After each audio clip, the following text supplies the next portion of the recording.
Hello दोस्तों, स्वागत है आप सभी का हमारे YouTube चैनल लो समझ लो में। मैं प्रदीप कुमार आप सभी का स्वागत करता हूं। दोस्तों, आज के इस वीडियो के अंतर्गत जो छात्र बीए द्वितीय वर्ष में हैं यानी बीए सेकेंड ईयर में है और उनका सब्जेक्ट समाजशास्त्र है, सोशियोलॉजी है, वो इस वीडियो को ज़रूर देखें। ये द्वितीय प्रश्न पत्र है, सेकेंड पेपर है। ओके, सेकेंड पेपर आपका ऑब्जेक्टिव होता है यानी टिक लगाने वाला, और फर्स्ट पेपर जो होता है डिस्क्रिप्टिव होता है, लिखने वाला होता है। तो ये 1000 महत्वपूर्ण क्वेश्चन पूरी बुक से, दोस्तों पूरे बुक में लगभग आपके 5000 से अधिक क्वेश्चन दिए हैं। तो 1000 महत्वपूर्ण क्वेश्चन को हमने सेलेक्ट किया है। ये वही क्वेश्चन है जो आपके एग्जाम में कई वर्षों से लगातार पूछे जा रहे हैं, हमेशा पूछे जाते हैं। अगर इस सीरीज के अंतर्गत, ये पार्ट 1 है, इस सीरीज के अंतर्गत टोटल 20 पार्ट हैं। कितने? 20 पार्ट हैं, और प्रत्येक पार्ट में 50 क्वेश्चन है, 50 क्वेश्चन है, यानी 1000 क्वेश्चन टोटल हैं। अगर 1000 क्वेश्चन में से आप सभी क्वेश्चनों को बेहतर तरीके से तैयार कर लेते हैं तो आपके एग्जाम में जो 100 प्रश्न पूछे जाते हैं, 100 प्रश्न पूछे जाते हैं, उनमें से आप 100 के 100 प्रश्न हल करके आ जाएंगे, बिल्कुल आसान तरीके से। आपको अलग से एक भी प्रश्न नहीं पढ़ना है। ओके, तो इस सीरीज के सभी क्वेश्चन को तैयार कर लीजिए आप, अभी बहुत समय है आपके पास। तो चलिए देरी न करते हुए हम क्वेश्चन को स्टार्ट करते हैं।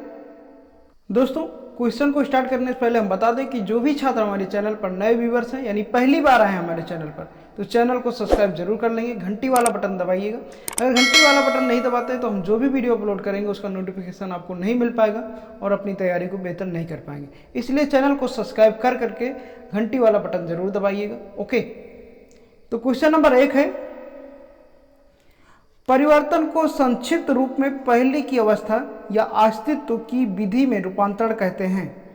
परिवर्तन को यह परिभाषा किसने दी? तो 4 इसमें समाजशास्त्रियों के नाम दिए गए हैं, फीचर ने, मूरे ने, जोन्स ने, डेविस ने। तो बताना इसका राइट ऑप्शन क्या हो जाएगा? तो करेक्ट ऑप्शन हो जाएगा फीचर ने। तो ए आपका राइट ऑप्शन हो जाएगा। फीचर क्या है? एक समाजशास्त्री है। इनका कहना है कि परिवर्तन, आपका जो पहला चैप्टर है आपके सिलेबस में सामाजिक परिवर्तन, आशय एवं प्रकृति है। ओके, बिल्कुल छोटा सा चैप्टर है, पढ़ेंगे तो आसानी से सारी चीज़ें समझ पाएंगे। परिवर्तन को संक्षिप्त रूप, परिवर्तन क्या है, सामाजिक परिवर्तन क्या है? परिवर्तन जो अपने जीवन में पहले कुछ और था फिर और कुछ हो गया, तो उन दोनों के मध्य जो डिफरेंट होता है उसी को क्या कहते हैं? परिवर्तन कहते हैं। ओके, तो परिवर्तन को संक्षिप्त रूप में पहले की अवस्था या अस्तित्व की विधि में रूपांतरण कहते हैं। परिवर्तन की यह परिभाषा किसने दी? फीचर ने दी। ओके, तो ए आपका जो है राइट ऑप्शन होगा। इंपॉर्टेंट क्वेश्चन है, याद रखेंगे आप सभी। चलिए बढ़ते हैं अगले प्रश्न की ओर। दोस्तों, हम बता दें कि अगर आपको इस वीडियो का PDF चाहिए तो डिस्क्रिप्शन में उसका लिंक दिया हुआ है, वहाँ से आसानी से आप डाउनलोड कर सकते हैं विद आंसर के साथ। इसमें आंसर भी दिया हुआ है। अगर आप वहाँ से डाउनलोड नहीं कर पा रहे हैं तो हमारा टेलीग्राम चैनल ज्वाइन कर लीजिए। टेलीग्राम चैनल का लिंक भी डिस्क्रिप्शन में आपको मिल जाएगा। टेलीग्राम चैनल पर हम प्रत्येक वीडियो का PDF शेयर कर देते हैं, वहाँ से आप आसानी से डाउनलोड कर सकते हैं, बिल्कुल फ्री में, कोई चार्ज नहीं लगता PDF डाउनलोड करने का। ओके, प्रश्न संख्या है 2, सामाजिक परिवर्तन से तात्पर्य केवल उन संशोधनों से है जो सामाजिक संगठनों में हुआ करते हैं। यह परिभाषा किसने दी? 4 ऑप्शन है, मैकाइवर ने, डेविस ने, पेज ने, मूरे ने। करेक्ट ऑप्शन हो जाएगा बी, डेविस ने। तो बी आपका राइट ऑप्शन हो जाएगा। सामाजिक परिवर्तन से तात्पर्य केवल उन साधनों से है जो सामाजिक संगठन में हुआ करते हैं। यह परिभाषा किसने दी? डेविस ने। ओके, प्रश्न संख्या है 3, किसने कहा है कि समाजशास्त्री के रूप में हमारा प्रत्यक्ष संबंध सामाजिक संबंधों से है? केवल इन्हीं में होने वाले परिवर्तनों को हम सामाजिक परिवर्तन कहेंगे। 4 ऑप्शन है आपके सामने। अगर आपको जो भी आंसर आ रहा है, किसी भी क्वेश्चन का आपको आंसर आ रहा है तो कमेंट में हमारे बताने से पहले लिख दिया करें। इससे क्या होता है कि आपको वो क्वेश्चन हमेशा के लिए याद हो जाता है। जब भी आप एग्जाम में बैठते हैं तो आप देख पाते हैं कि ये क्वेश्चन तो हमने पढ़ा था, इसको हमने कमेंट भी किया था। तो ऐसे क्या होता है कि आपको वो क्वेश्चन हमेशा के लिए याद हो जाता है। तो कमेंट करना ना भूला करें। अगर हम क्वेश्चन का आंसर बताने के बाद भी आप कमेंट कर देते हैं तो आपको वो क्वेश्चन आसानी से याद हो जाता है। ओके, तो 4 ऑप्शन दिए हैं, बताना इसका राइट ऑप्शन क्या हो जाएगा। पहला ऑप्शन है जॉनसन ने, दूसरा ऑप्शन है मैरिल ने, तीसरा ऑप्शन है मैकाइवर एवं पेज ने, और चौथा ऑप्शन है एल्ड्रेज ने। तो बताना इस चारों ऑप्शन में से करेक्ट ऑप्शन क्या हो जाएगा? देखिए इसका करेक्ट ऑप्शन हो जाएगा सी, मैकाइवर एवं पेजने। तो सी आपका राइट ऑप्शन हो जाएगा। किसने कहा है कि समाजशास्त्री के रूप में हमारा प्रत्यक्ष संबंध सामाजिक संबंधों से है? किसने कहा है? मैकाइवर एवं पेजने। इन्होंने कहा है कि जो समाजशास्त्री के रूप में हमारा प्रत्यक्ष संबंध सामाजिक संबंधों से है और इसके अलावा किसी से नहीं है। ओके, देखिए हर चीज के दो पहलू होते हैं। किसी भी चीज देखने के लिए उसके दो एंगल होते हैं। सबका अपना अपना मत है। समाज में परिवर्तन की परिभाषा बहुत सारे समाजशास्त्रियों ने दिया अपने मतों के अनुसार। ओके, तो सबका मत हमें याद करके रखना है, कोई भी आपके एग्जाम में पूछा जा सकता है। चलिए अगला प्रश्न देखेंगे। प्रश्न संख्या 4, व्यक्तियों के कार्य करने तथा विचार के तरीकों में परिवर्तन ही सामाजिक परिवर्तन कहलाता है, यह किसने कहा? देखिए 4 ऑप्शन है, डाउसन ने, जेनसन ने, गेटिस ने, मार्स ने। तो बताना इसका करेक्ट ऑप्शन क्या हो जाएगा? इसका राइट ऑप्शन हो जाएगा जेनसन ने। तो बी आपका करेक्ट ऑप्शन हो जाएगा। इन्होंने कहा कि व्यक्तियों के कार्य करने तथा विचारों के तरीकों में परिवर्तन ही सामाजिक परिवर्तन कहलाता है। यह किसने कहा था? जेनसन ने। तो सबका अपना अपना एक मत है। यही में नहीं, समाजशास्त्र में ही नहीं, इतिहास में भी आपको मत अलग अलग देखने को मिलेगा। पॉलिटिकल साइंस, राजनीति विज्ञान में भी अलग अलग मत देखने को मिलेगा, है ना। समाजशास्त्र में तो ज्यादातर आपको देखने को मिलेगा। ओके, तो अगला प्रश्न देखेंगे। प्रश्न संख्या 5 है, समय के अभाव में परिवर्तन संभव नहीं है, किसने कहा? 4 ऑप्शन है। पहला ऑप्शन है आपके सामने डाउसन तथा गेटिस ने। ऑप्शन नंबर सी है, देखिए यहां क्रम बदल गया है, सी ऊपर लिख दिया गया है, बी नीचे लिख दिया गया है, फिलहाल कोई बात नहीं। ऑप्शन नंबर बी है गिलिन एवं गिलिन ने। ऑप्शन सी है सोरोकिन ने। ऑप्शन डी है रॉबर्ट बीर स्टीड ने। इसका राइट ऑप्शन हो जाएगा ए, डाउसन तथा गेटिस ने। इन्होंने क्या कहा कि समय के अभाव में परिवर्तन संभव नहीं। जो परिवर्तन होता है अगर समय कम है तो ज्यादा परिवर्तन नहीं हो पाएगा। ये किसने कहा है? डाउसन तथा गेटिस समाजशास्त्री ने। ओके, तो ए आपका जो है राइट ऑप्शन होगा। अगला प्रश्न देखेंगे। प्रश्न संख्या है 6, आर्थिक कारकों को सामाजिक परिवर्तन के लिए कौन उत्तरदायी मानता है? आर्थिक कारकों को सामाजिक परिवर्तन के लिए कौन उत्तरदायी मानता है? फटाफट कमेंट में लिखिए, आंसर बताइए इसका फटाफट क्या हो जाएगा। देखिए 4 ऑप्शन है आपके सामने, मार्क्स, साम्यवादी विचारक, दोनों, इनमें से कोई नहीं। इसका राइट ऑप्शन हो जाएगा दोनों। दोनों कौन? मार्क्स, साम्यवादी विचारक। आर्थिक कारकों को सामाजिक परिवर्तन के लिए कौन उत्तरदायी मानता है? मार्क्स एवं साम्यवादी विचारक, दोनों। ओके, तो राइट ऑप्शन क्या हो जाएगा? सी। करेक्ट ऑप्शन क्या होगा आपका? सी। अगला प्रश्न देखेंगे। प्रश्न संख्या है 7, कौन संस्कृत कारकों को परिवर्तन के लिए सबसे महत्वपूर्ण कारक मानता है? बताना है कि कौन संस्कृत कारकों को परिवर्तन के लिए सबसे महत्वपूर्ण कारक मानता है? आगबर्न, निमकाम, बेबर, दुर्खेम। करेक्ट ऑप्शन हो जाएगा आगबर्न। तो ए आपका जो है करेक्ट ऑप्शन हो जाएगा। आगबर्न ने संस्कृत कारकों को परिवर्तन के लिए सबसे बड़ा कारक मानते हैं, उत्तरदायित्व इसको ठहराते हैं। ओके, तो क्या हो जाएगा? Correct option Ogburn. दोस्तों जो परिवर्तन है, परिवर्तन आप बार बार सुन रहे हैं, तो पहला चैप्टर आपका सामाजिक परिवर्तन है ही है। तो परिवर्तन जो है ये एक प्रकृति का नियम है, स्वभाव है। ये आज से नहीं, आज से होता चला आया है। पहले क्या होता था आपने देखा होगा बचपन में कि हमारा घर कच्चा होता था, अब धीरे धीरे पक्का हो गया। हमारे घर में न टीवी था, न पंखा था, न मोबाइल था, न कूलर था, न फ्रिज था, न गाड़ी थी, न साइकिल भी नहीं था। आज धीरे धीरे सारी सुविधाएं हमारे घर में उपलब्ध हो गई, है ना। हर किसी के घर में, हमारे नहीं, हर किसी के घर में।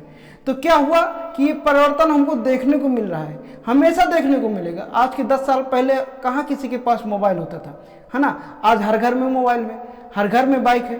तो ये परिवर्तन है, सामाजिक परिवर्तन। लेकिन कुछ लोगों का कहना है कि नगर है उसमें ज्यादा परिवर्तन होता है, किसके तुलना में? ग्रामीण की तुलना में। तो जहाँ विज्ञान की उन्नति ज्यादा होगी, जहाँ टेक्नोलॉजी ज्यादा होगी, वहाँ अधिक तेजी से विकास होगा, परिवर्तन होगा।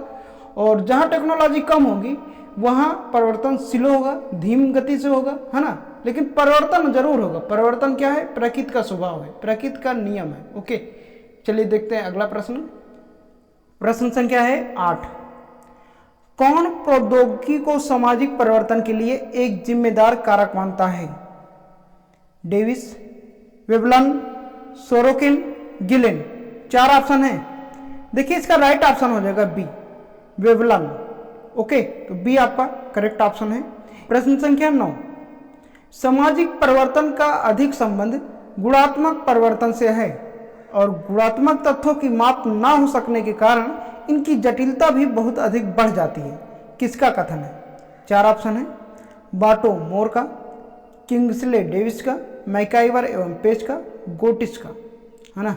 कहीं कहीं गेटिस लिखा होगा, कहीं कहीं गोटिस लिखा होगा, इस सेम ही है। करेक्ट ऑप्शन हो जाएगा सी, मैकाइवर एवं पेज का। तो सी आपका करेक्ट ऑप्शन हो जाएगा। ओके, अगला प्रश्न देखेंगे हम लोग। प्रश्न संख्या है 10। सामाजिक परिवर्तन से हमारा अभिप्राय केवल उन्हीं परिवर्तनों से है, यह कथन किसका है? मॉर्गन का, वार्ड का, जॉनसन का, मैकाइवर का। करेक्ट ऑप्शन हो जाएगा जॉनसन का। ओके, तो सी आपका करेक्ट ऑप्शन हो जाएगा। सामाजिक परिवर्तन से हमारा अभिप्राय केवल उन्हीं परिवर्तनों से है, यह कथन किसका है? जॉनसन का। तो सी आपका जो है राइट ऑप्शन होगा। अगला प्रश्न हम लोग देखेंगे। प्रश्न संख्या है 11। सामाजिक परिवर्तन से हमारा अभिप्राय केवल उन्हीं परिवर्तनों से है जो सामाजिक संगठन अर्थात सामाजिक संरचना तथा प्रकारों में घटित होते हैं, यह कथन किसका है? तो 4 ऑप्शन है। वेबर का, सोरोकिन का, मार्क्स का, किंग्सले डेविस का। इसका राइट ऑप्शन हो जाएगा किंग्सले डेविस का। तो डी आपका करेक्ट ऑप्शन हो जाएगा। दोस्तों ये क्वेश्चन कठिन नहीं है, बहुत सारे क्वेश्चन है जो मिलते जुलते हैं, तो उसमें आप कंफ्यूज हो सकते हैं। इसलिए प्रत्येक वीडियो 1 से 2 बार देखें, 2 से 3 बार देखें, मतलब जितना टाइम हो आपके पास पेपर से पहले अच्छे तरीके से देख लें कि आपको कोई भी कंफ्यूजन ना हो और एग्जाम में अच्छा प्रदर्शन कर पाएँ। तो वीडियो जितनी बार देखेंगे उतना आपको क्लियरिटी सारी चीज़ें समझ में आएंगी। ओके, अगला प्रश्न देखेंगे। प्रश्न संख्या 12। काम्ट ने सामाजिक विकास के किस स्तर का उल्लेख नहीं किया है? आर्थिक स्तर का, धार्मिक स्तर का, तात्विक स्तर का, वैज्ञानिक स्तर का। तो काम्ट क्या थे? एक समाजशास्त्री थे, है ना। तो काम्ट ने सामाजिक विकास के किस स्तर का उल्लेख नहीं किया है? तो आर्थिक स्तर का नहीं किया है। किस स्तर का नहीं किया है? आर्थिक स्तर। आर्थिक स्तर मतलब क्या होता है कि पैसे की मदद, धन की मदद, है ना। धन हो, पैसा हो, ये आर्थिक स्तर होता है। तो इन्होंने, काम्ट ने अपने जो सामाजिक विकास का परिभाषा दिया है, डेफिनेशन दिया है, उसमें आर्थिक स्तर का उल्लेख नहीं किया है। चलिए देखते हैं अगला प्रश्न। प्रश्न संख्या है 13। डार्विन के उद्विकास के सिद्धांत को समाज पर लागू करने वाला सर्वप्रथम विद्वान कौन था? स्पेगलर, स्पेंसन, मॉर्गन, सोरोकिन। देखिए इसका राइट ऑप्शन हो जाएगा स्पेंसन।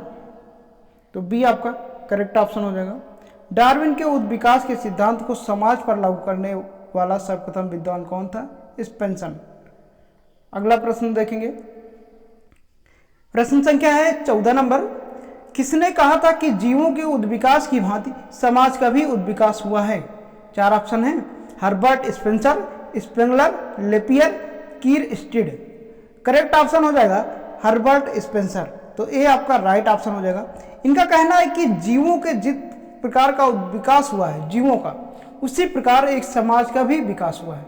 देखिए समाज का विकास और जीवों का विकास थोड़ा सा डिफरेंट तो है ही है, लेकिन जैसे जीवों की संख्या बढ़ी, एक बड़ा सा झुंड बन गया, उसी तरह ये समाज का भी विकास हुआ है। पहले गांव बना, गांव मिलकर के क्या बना? एक ग्राम पंचायत बना, ग्राम पंचायत मिलकर के क्या बना? एक ब्लॉक बना, ब्लॉक मिलकर के एक जिला बना, जिला मिलकर के क्या बना? एक स्टेट बना, है ना। स्टेट मिलकर क्या बना? एक कंट्री, एक देश बना। तो इस प्रकार से एक तरह से समाज का जो जिस प्रकार से जीवों का विकास हुआ है, उसी प्रकार से समाज का भी विकास हुआ है। ये किसका कहना है? हर्बर्ट स्पेंसर का। ओके, चलिए अगला प्रश्न देखते हैं। दोस्तों जो भी छात्र अभी वीडियो को लाइक नहीं किए हैं, प्लीज़ वीडियो को लाइक कर दीजिए। बड़ी मेहनत से हम वीडियो बनाते हैं, आपको पता है ना। और चैनल को अभी सब्सक्राइब नहीं किए हैं तो सब्सक्राइब कर लीजिए। रेड कलर का नीचे बटन दिया हुआ है, उसको टच कीजिए, घंटी वाले बटन को प्रेस ऑल पर क्लिक कीजिए। सब्सक्राइब कर लीजिए। इससे आप ही का फायदा होगा कि जो भी वीडियो हम अपलोड करेंगे उसका नोटिफिकेशन मिल पाएगा और बेहतर तैयारी कर पाएंगे। कोई चार्ज नहीं लगता, सब्सक्राइब करने का कोई भी पैसा नहीं लगता, फ्री है, सब्सक्राइब कर लीजिए। प्रश्न संख्या 15, मार्क्स के सामाजिक परिवर्तन के सिद्धांत को क्या कहा जाता है? मार्क्स के सामाजिक परिवर्तन के सिद्धांत को क्या कहा जाता है? 4 ऑप्शन है, भौतिक निर्धारणवाद, सामाजिक समरूपता, आर्थिक निर्धारणवाद, लक्षणों की समरूपता। देखिए इसका राइट ऑप्शन हो जाएगा सी, आर्थिक निर्धारणवाद। तो सी आपका करेक्ट ऑप्शन हो जाएगा। मार्क्स के सामाजिक परिवर्तन के सिद्धांत को क्या कहा जाता है? आर्थिक निर्धारणवाद। तो सी आपका करेक्ट ऑप्शन होगा। अगला प्रश्न देखेंगे हम लोग, प्रश्न संख्या 16, मार्क्स सामाजिक परिवर्तन के लिए किसमें परिवर्तन को उत्तरदायी मानते हैं? उत्पादन प्रणाली में, उपभोग में, उपादान में, अर्थ में। इसका राइट ऑप्शन हो जाएगा, सभी को पता हो जाना चाहिए, करेक्ट ऑप्शन हो जाएगा उत्पादन प्रणाली में।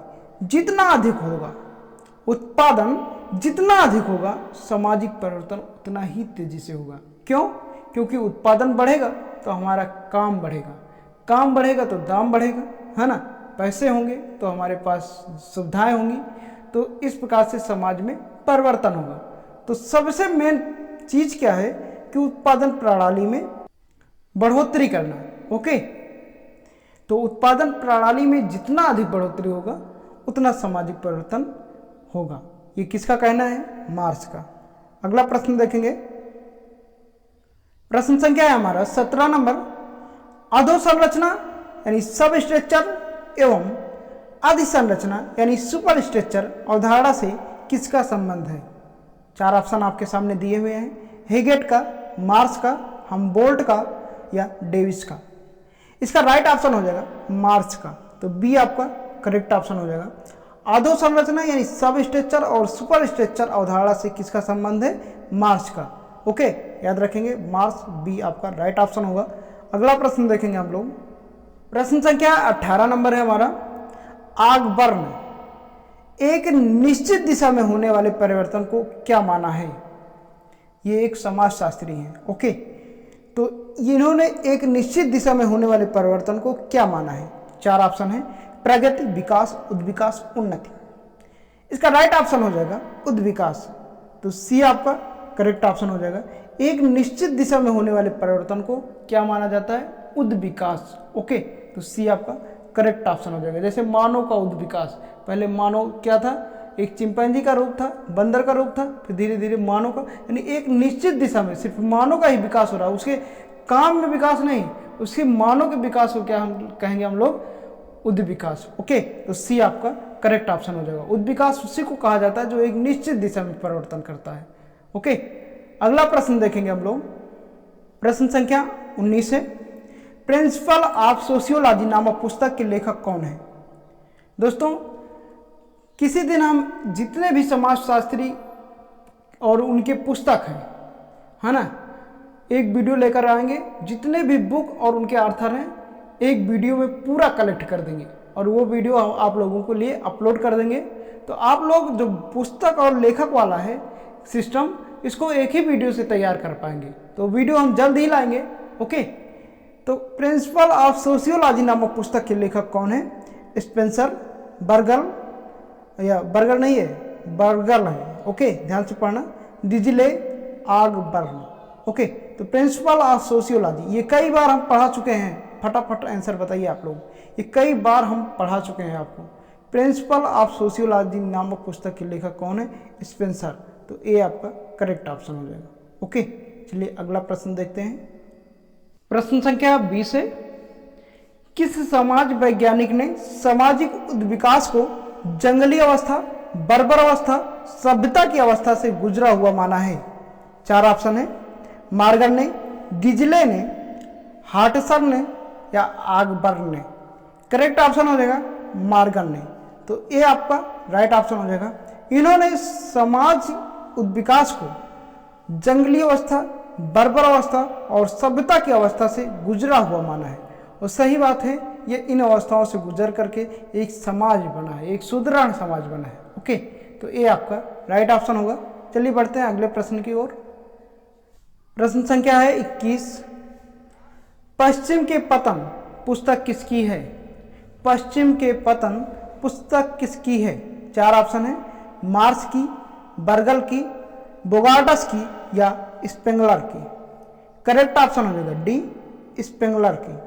तो पश्चिम के पतन किसकी पुस्तक है? स्पेंगलर की। अगला प्रश्न देखेंगे। अगला प्रश्न है हमारा 22 नंबर। कौन सा विद्वान सांस्कृतिक विकास के विभिन्न स्तरों को सामाजिक परिवर्तन के लिए उत्तरदायी मानता है? 4 ऑप्शन आपके सामने दिए हुए हैं, pro Davis, MacIver, Mumford, Ogburn. Correct option हो जाएगा ममफोर्ड। तो सी आपका राइट ऑप्शन हो जाएगा। ममफोर्ड का कहना है कि जो सांस्कृतिक विकास है वो सामाजिक परिवर्तन के लिए सबसे मूल दृढ़ है, या आप कह सकते हैं रीढ़ की हड्डी है। ओके, तो सांस्कृतिक विकास में जितना अधिक विकास होगा हमारे समाज में उतना अधिक परिवर्तन होगा। ओके, तो ये किसका कहना है? ममफोर्ड का। ओके, तो सी आपका राइट ऑप्शन होगा। चलिए बढ़ते हैं अगले प्रश्न की ओर। प्रश्न संख्या 23 है।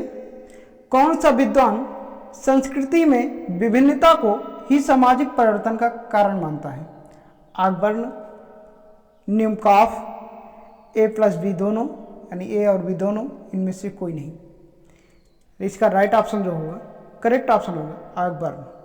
ऑगबर्न का क्या कहना है कि संस्कृति में विभिन्नता, कोई हिंदी बोलना पसंद करता है, कोई अंग्रेजी, किसी का धर्म अलग है, किसी का भाषा अलग है। तो जो ये विभिन्नता पाई जाती है ये सामाजिक विकास यानी सामाजिक परिवर्तन का कारण है, ये कहना है ऑगबर्न का। ओके, तो ए आपका जो है राइट ऑप्शन होगा। चलिए देखते हैं अगला प्रश्न। प्रश्न संख्या है 24। ऑगबर्न ने संस्कृति के कितने प्रमुख भाग बताए हैं? 2, 3, 1, 4। तो इनके द्वारा जो भाग बताए गए थे वो 2 भाग बताए गए थे। तो ए आपका करेक्ट ऑप्शन हो जाएगा। ओके, ऑगबर्न ने संस्कृति के कितने प्रमुख भाग बताए हैं? 2 भाग। तो ए आपका राइट ऑप्शन होगा। अगला प्रश्न हम देखेंगे। अगला प्रश्न है हमारा 25 नंबर। सांस्कृतिक विलंबना या विडंबना कह सकते हैं आप का सिद्धांत किसका है? ऑगबर्न, न्यूमकॉफ या ए और बी दोनों, इनमें से कोई नहीं। देखिए, कहीं भी आपको सांस्कृतिक या संस्कृति से संबंधित चीज़ें दिख जाए तो समझ लीजिए वो ऑगबर्न का ही है। तो ए आपका करेक्ट ऑप्शन हो जाएगा। तो सॉरी, ए आपका राइट ऑप्शन हो जाएगा, है ना। तो सांस्कृतिक विलंबना का सिद्धांत किसका है? ऑगबर्न का। ओके, अगला देखेंगे। प्रश्न संख्या है 26। समाज परिवर्तनशील एवं गत्यात्मक है, यह किसका कथन है? समाज परिवर्तनशील एवं गत्यात्मक है, यह किसका कथन है? मूर का, मैकाइवर एवं पेज का, मार्क्स का, प्लेटो का। देखिए, यह कथन जो है वो मैकाइवर एवं पेज का है। तो बी आपका करेक्ट ऑप्शन हो जाएगा। समाज परिवर्तनशील एवं गत्यात्मक है, यह कथन मैकाइवर एवं पेज का है। इंपॉर्टेंट क्वेश्चन है, हमेशा पूछा जाता है ये क्वेश्चन, याद रखेंगे। चलिए बढ़ते हैं अगले प्रश्न की ओर। प्रश्न संख्या है 27 नंबर। सामाजिक परिवर्तन संघर्षों के कारण होता है। सामाजिक परिवर्तन जो होता है वो संघर्षों के कारण होता है, यह कथन किसका है? मूर का, मैकाइवर एवं पेज का, मार्क्स का, प्लेटो का। करेक्ट ऑप्शन हो जाएगा सी, मार्क्स का। तो सी आपका राइट ऑप्शन हो जाएगा। सामाजिक परिवर्तन संघर्षों के कारण होता है, ये किसका कहना है? मार्क्स का कहना है। मार्क्स का कहना है कि सामाजिक जो परिवर्तन होता है उस संघर्ष के कारण होता है। किसके संघर्ष? व्यक्ति के संघर्ष के कारण होता है। ओके, तो ये कथन किसका है? मार्क्स का, याद रखेंगे। अगला प्रश्न, प्रश्न संख्या है 28 नंबर। सामाजिक परिवर्तन के लिए प्रौद्योगिकी को कौन जिम्मेदार कारक मानता है? C.H. कूले, गिलिन एवं गिलिन, वेवलन, बोगार्डस। करेक्ट ऑप्शन हो जाएगा सी, वेवलन। ओके, वेवलन जो है सामाजिक परिवर्तन के लिए प्रौद्योगिकी को जिम्मेदार कारक मानते हैं। प्रश्न संख्या है 29। सामाजिक परिवर्तन के लिए श्रम विभाजन को कौन आवश्यक मानता है? Durkheim, Weber, Sumner, Veblen. देखिए, इसका करेक्ट ऑप्शन हो जाएगा दुर्खिम। सामाजिक परिवर्तन के लिए श्रम विभाजन को कौन आवश्यक मानता है? दुर्खिम। राइट ऑप्शन हो जाएगा ए। इनका कहना है कि जो सामाजिक परिवर्तन है उसके लिए श्रम का विभाजन किया जाए, काम का बंटवारा किया जाए। तो ए आपका जो है राइट ऑप्शन हो जाएगा, दुर्खिम का कहना है। ओके, अगला प्रश्न, प्रश्न संख्या जो है 30 नंबर, आर्थिक भौतिकवाद का सिद्धांत किसने प्रतिपादित किया? कोजर ने, बोगार्डस ने, मार्स ने या बी संज ने? देखिए इसका करेक्ट ऑप्शन हो जाएगा सी, मार्स ने। तो सी आपका राइट ऑप्शन हो जाएगा। आर्थिक भौतिकवाद का सिद्धांत किसने प्रतिपादित किया? मार्स ने। इंपॉर्टेंट क्वेश्चन है, याद रखेंगे। ओके, अगला प्रश्न देखेंगे। प्रश्न संख्या है 31 नंबर, श्रम विभाजन का सिद्धांत किसका है? दुर्खिम का, मार्स का, मॉर्गन का या फ्रेजर का?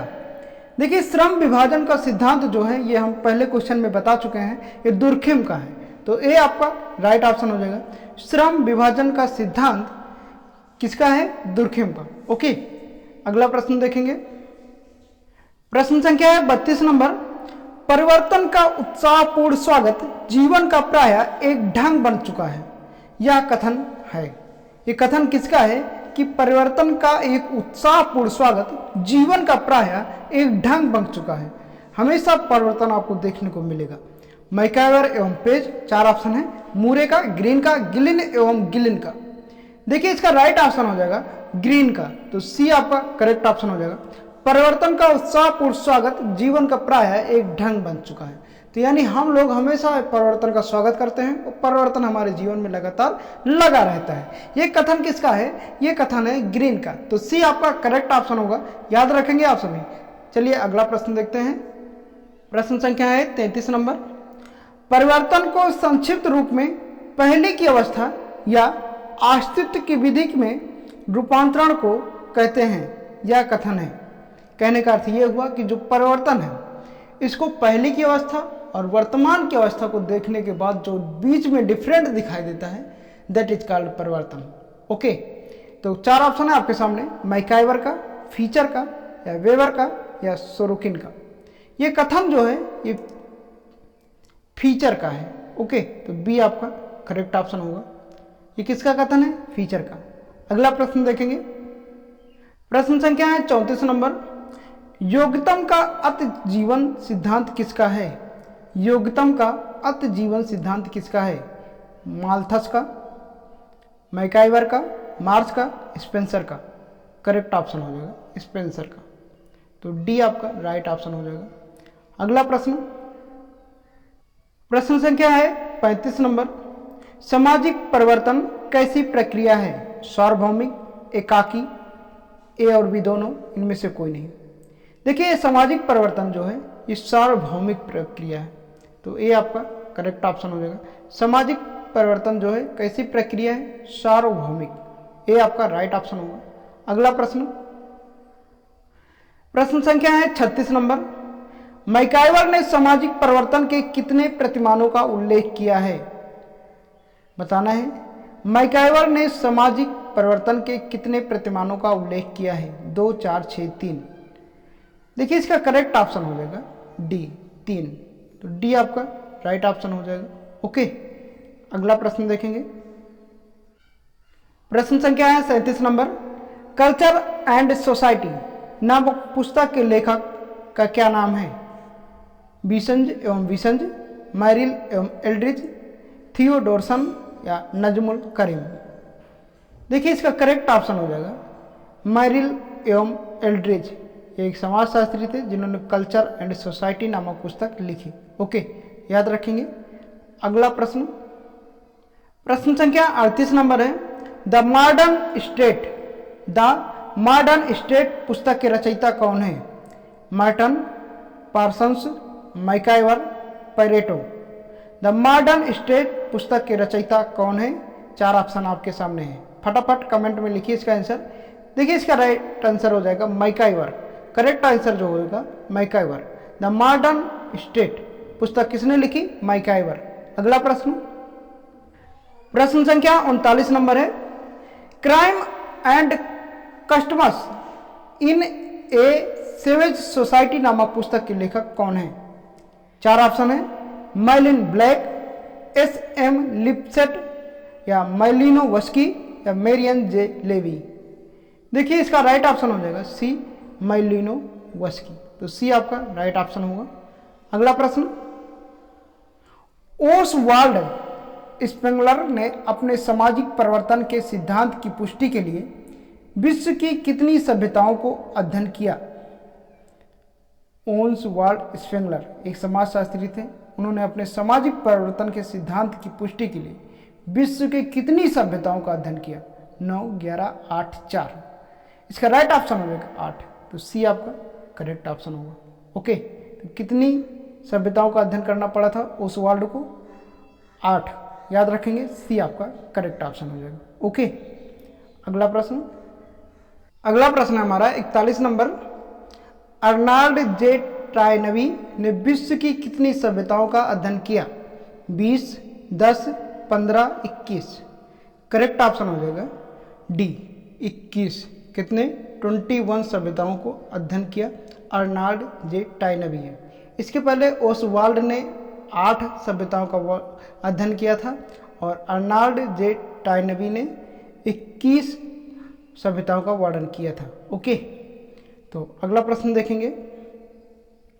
प्रश्न संख्या है 42 नंबर। सामाजिक परिवर्तन के चुनौती एवं प्रत्युत्तर सिद्धांत का प्रतिपादन किसने किया? 4 ऑप्शन है, किंग्सले डेविड ने, दुर्खिम ने, टाइनबी ने या हैरी एम जॉनसन ने।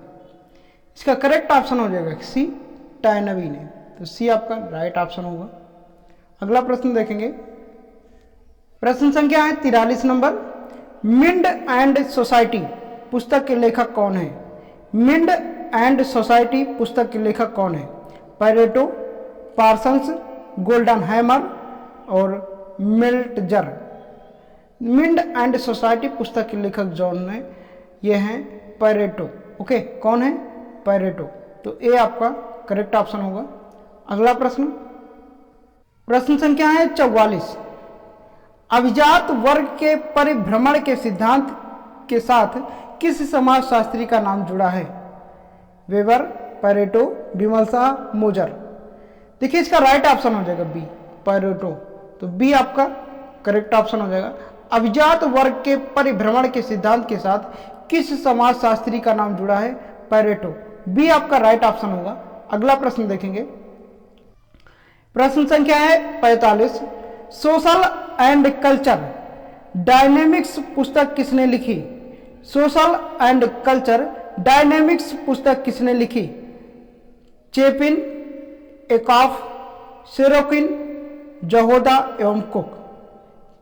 देखिए इसका करेक्ट ऑप्शन हो जाएगा सी, सोरोकिन। तो सी आपका करेक्ट ऑप्शन हो जाएगा। सोशल एंड कल्चर डायनेमिक्स पुस्तक किसने लिखी? सोरोकिन। सी आपका राइट ऑप्शन होगा। अगला प्रश्न देखेंगे। प्रश्न संख्या है 46 नंबर। मार्गन के अनुसार सामाजिक उद्विकास का स्तर है जंगल अवस्था, सभ्य अवस्था, बर्बर अवस्था, उपयुक्त सभी। तो करेक्ट ऑप्शन क्या हो जाएगा? डी, उपयुक्त सभी। तो मार्गन के अनुसार जो सामाजिक विकास का स्तर है वो जंगली अवस्था, सभ्य अवस्था व बर्बर अवस्था, ये तीनों है। तो डी आपका राइट ऑप्शन होगा। अगला प्रश्न है 47 नंबर। सभी सामाजिक तथा ऐतिहासिक प्रक्रियाओं का कारण आर्थिक ही है। यह कथन किसका है? मार्क्स को, क्रोबर को, वेबर का या दुर्खिम का? देखिए ये कथन जो है ये मार्क्स का है। ये आपका राइट ऑप्शन हो जाएगा। सामाजिक तथा ऐतिहासिक प्रक्रियाओं का कारण आर्थिक ही है, यह कथन मार्क्स का है। तो ये आपका राइट ऑप्शन होगा। अगला प्रश्न देखेंगे हम लोग। प्रश्न संख्या है 48 नंबर। बोगार्डस ने प्रगति के कितने मापदंड बताए हैं? 14, 15, 10, 12। देखिए इसका करेक्ट ऑप्शन क्या हो जाएगा? इसका राइट ऑप्शन हो जाएगा ए, 14।